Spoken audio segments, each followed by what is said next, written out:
Amigos televidentes, continuamos con Cerrando la Noche y esta interesante entrevista con el doctor Atilio Borón, sociólogo, político, catedrático y escritor argentino. Don Atilio, ahorita antes de la pausa entró en un tema, pero no profundizamos.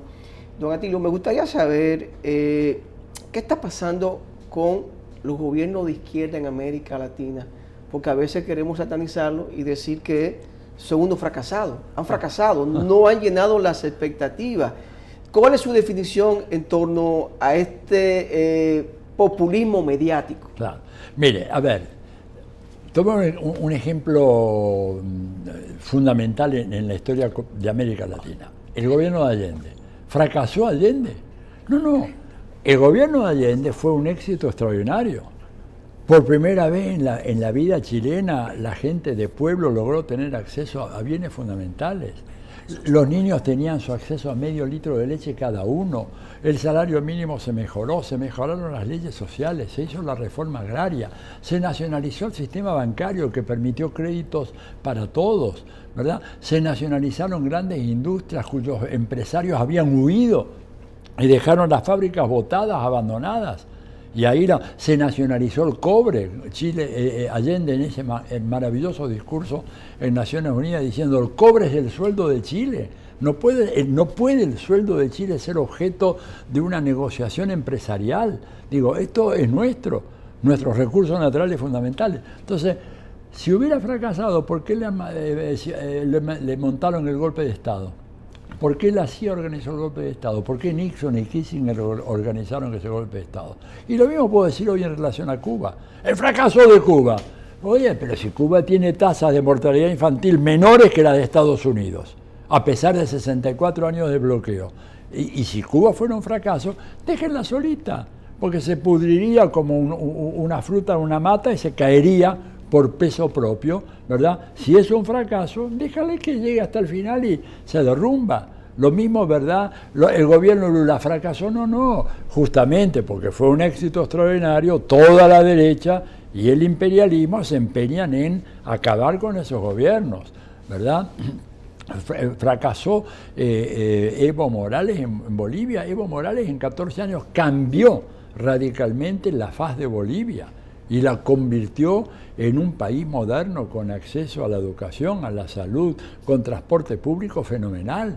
Evo organizó una red de 14 teleféricos en la ciudad de La Paz, 14, resolviendo de una manera como jamás antes se había hecho el problema gravísimo del transporte público en una ciudad como esa. Lo tumban por eso. Le roban la elección por eso. O sea, cuando se dicen los gobiernos fracasan, ¿no es cierto?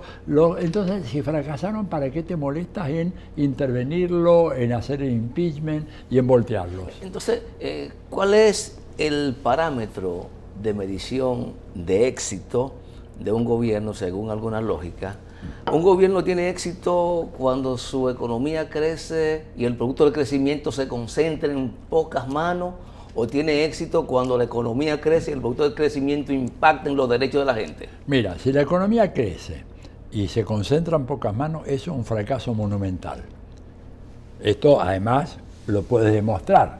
Es decir, cuando hoy en día, ¿no es cierto?, ves tú cuál es uno de los problemas más graves de Estados Unidos, es la fenomenal concentración de la riqueza que se produjo con las políticas neoliberales que siguieron esos gobiernos de promoción de la riqueza, la concentración de la riqueza, que es el rasgo fundamental, abandonar a los sectores populares, creando una situación de precarización laboral muy fuerte, y entonces tienes como resultado de eso el surgimiento de un demagogo populista como Trump.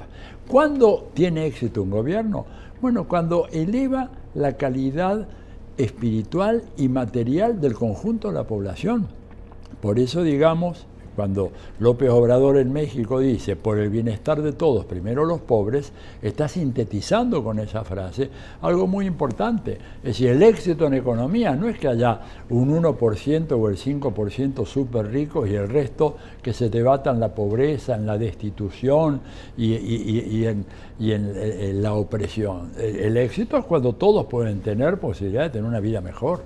Antes que Giovanni haga su pregunta, en la conversación que estuvimos también en la semana con el doctor Héctor Díaz Polanco, le preguntamos que a partir de la conquista que ha tenido la humanidad, producto de las luchas sociales, obreras, de las izquierdas, del movimiento feminista, hay un bloque de derechos que se logró que no solamente sean derechos, sino también fundamentales, que obliga a izquierda, derecha, hasta la dictadura, a cumplir con ese bloque de derechos fundamentales.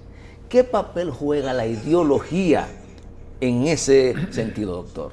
Bueno, la ideología es, digamos, como una estrella polar, ¿no es cierto?, que te orienta.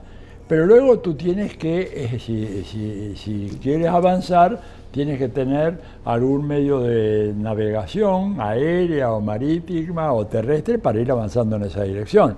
La ideología te sirve para diseñar, ¿verdad?, un futuro de la buena sociedad. Yo, vos sabés que uso poco la palabra ideología. Yo prefiero remitirme a Tomás Moro, que fue un personaje maravilloso de la época de Enrique VIII en Inglaterra. Él era un católico militante, y al rechazar el divorcio de Enrique VIII, y siendo él nada menos que canciller de finanzas de Enrique VIII tuvo un arranque de furia y para sentar su autoridad lo mandó a decapitar.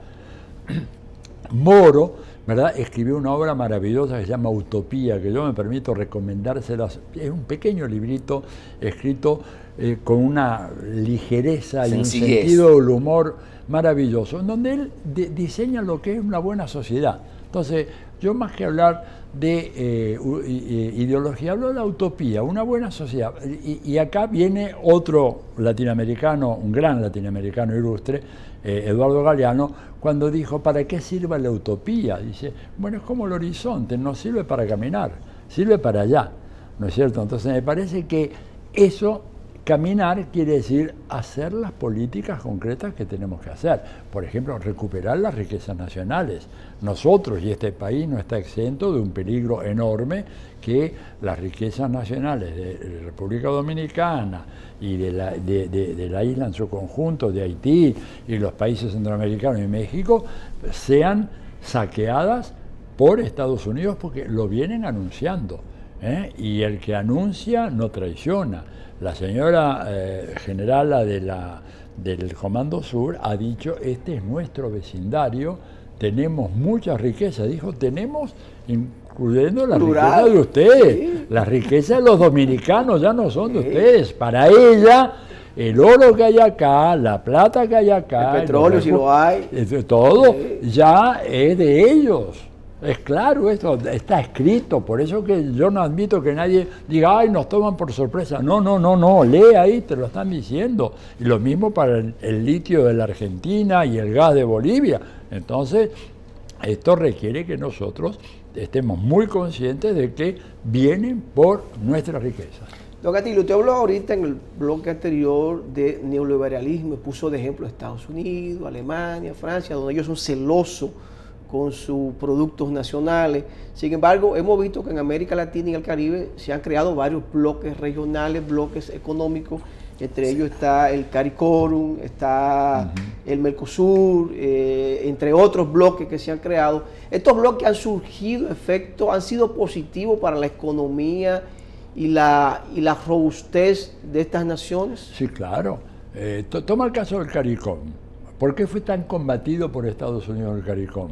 Bueno, porque el CARICOM les permitía, por ejemplo, gracias a Chávez y a su iniciativa, que el petróleo llegara a un precio subsidiado a pequeños países, digo pequeños territorialmente, que no tenían ese recurso y que necesitaban el petróleo.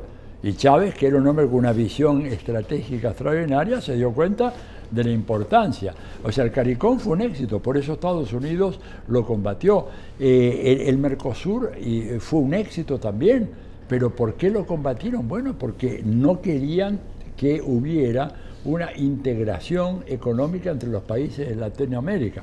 Mira, te digo una cosa, si tengo un minuto, hay un principio fundamental en la política exterior de Estados Unidos, que viene de la época ni siquiera de Monroe. Monroe fue el 5º presidente. Estamos hablando del 3er presidente de Estados Unidos, Thomas Jefferson.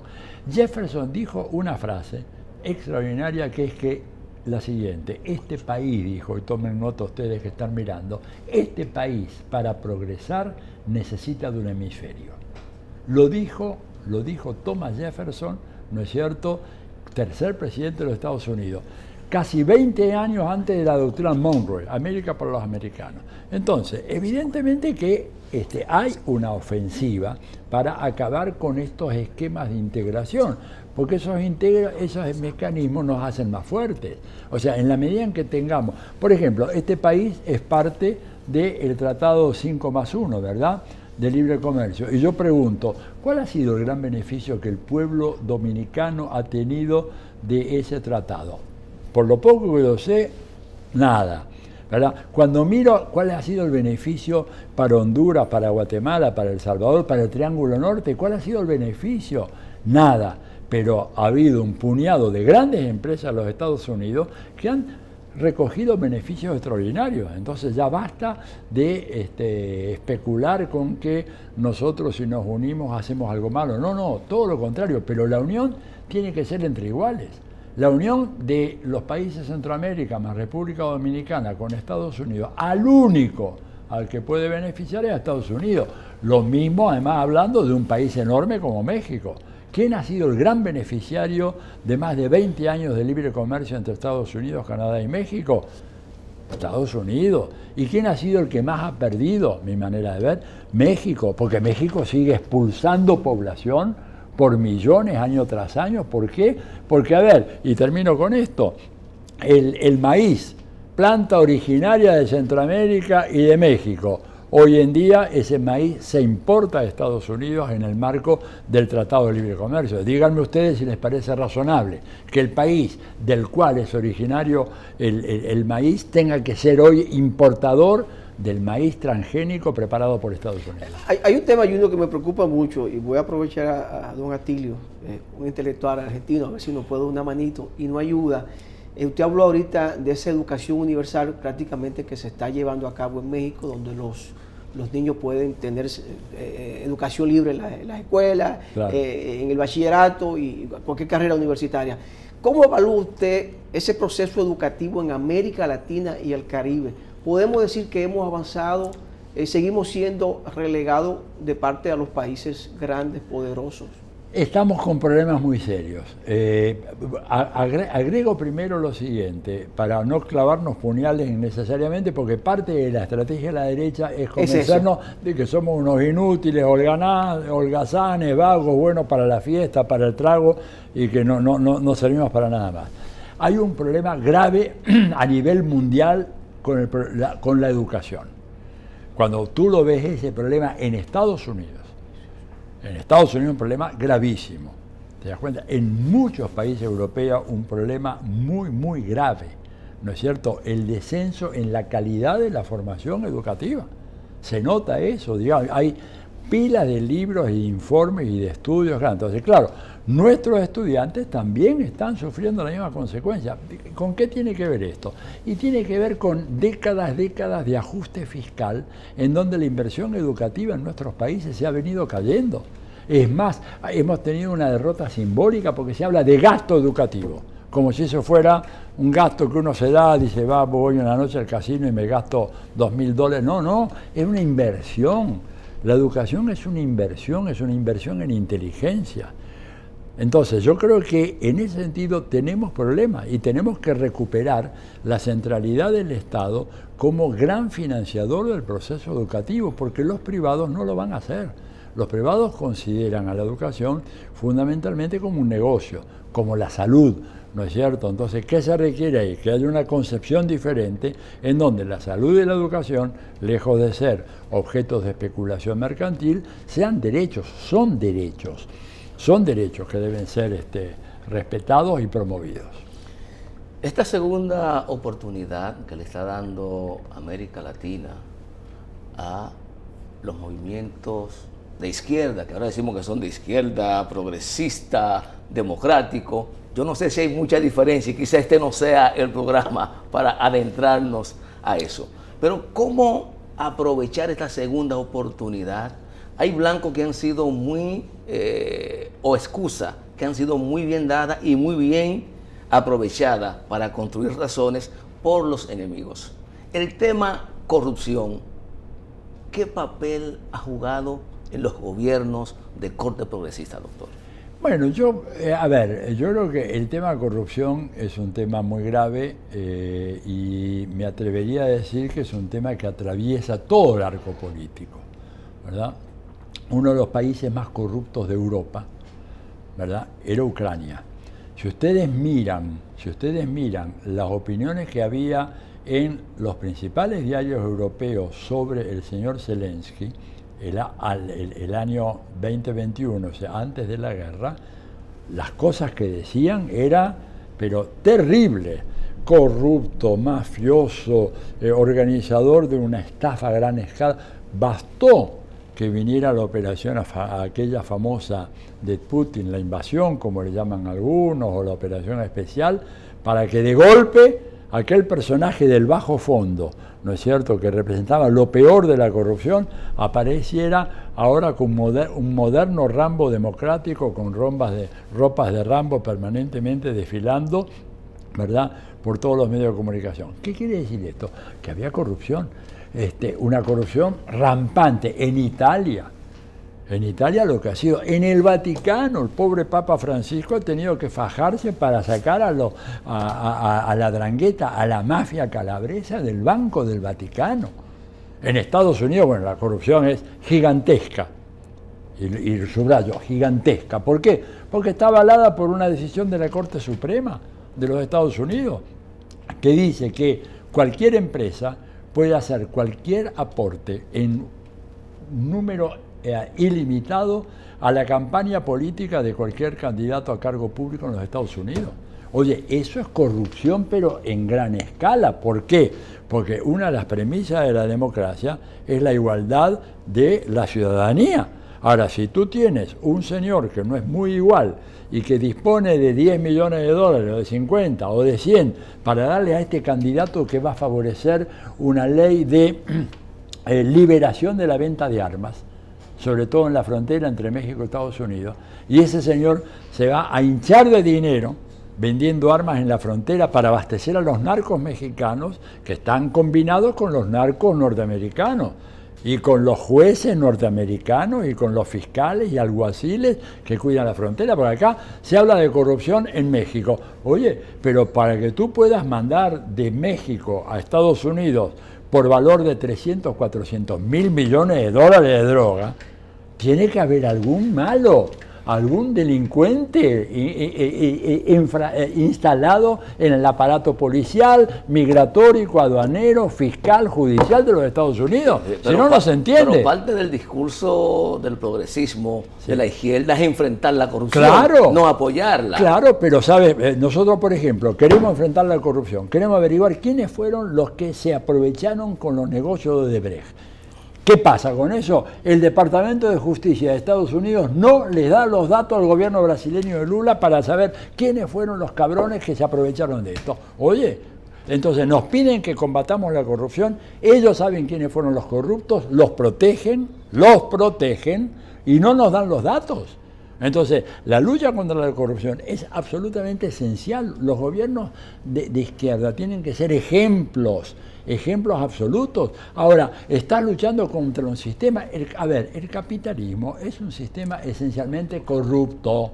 Está claro. Entonces, cuando tú quieres luchar, te encuentras con esta dificultad. Pásennos los datos de Odebrecht. A ver, por ejemplo, ¿por qué Estados Unidos en este momento tiene 5 expresidentes latinoamericanos acusados de robo que están protegidos con identidad falsa en los Estados Unidos? Y no los largan. Por ejemplo, Alejandro Toledo, expresidente de Perú. Tráiganlo para acá. Gonzalo López de Lozada. Gonzalo Sánchez de Lozada, el Goni boliviano, está allá, tiene sobre su cabeza más de 70, 80 muertes y aparte unos negociados espectaculares.